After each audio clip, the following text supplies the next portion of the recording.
من بين أروع وأسهل الحلويات اللي ممكن تسجلوها باش تجربوها في حفلاتكم مناسباتكم وأفراحكم، خاصة مناسبات النجاح، هي هذه الحلوة. حلوة اقتصادية وراقية، تقطع كمية كبيرة، 150 غرام تاع لا مارغرين وحبة بيض، تقطع لكم 35 حبة.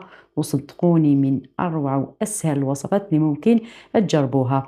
واش نحتاجو باش نوجدو هذه الحلوة؟ بسم الله. أول حاجة نوجدو العجينة. عندي هنايا 150 غرام تاع لا مارغرين، عندي 50 غرام تاع السكر الناعم، ما يعادل نصف كاس، نخلطهم شويه، رشه ملح، ودرت هنايا 3 ملاعق كبيره تاع الزيت النباتيه، درت حبه كامله تاع بيضاء وعطر الكراميل. بالنسبه لعطر الكراميل تقدروا تعوضوه بعطر الفانيلا. ضفت نصف كاس تاع المكسرات اللي تكون محمصه ومرحيه رقيق، لازم تحمصوها مليح مليح، ومن بعد ضفت الفرينه حتى وين تحصلت على عجينه طريه سهله التشكيل.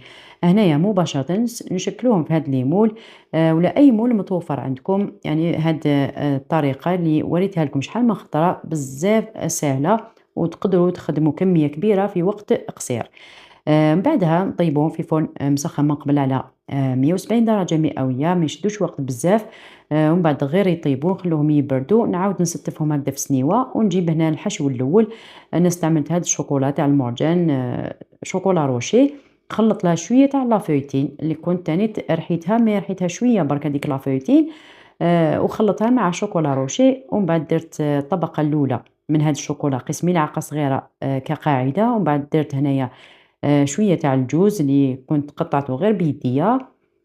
ومن بعد نجيب كميه تاع غاناش الكراميل اللي كنت سبقت وشاركته معكم في الفيديو اللي فات تاع صابلي بغاناش الكراميل، هذا نفسه يا البنات.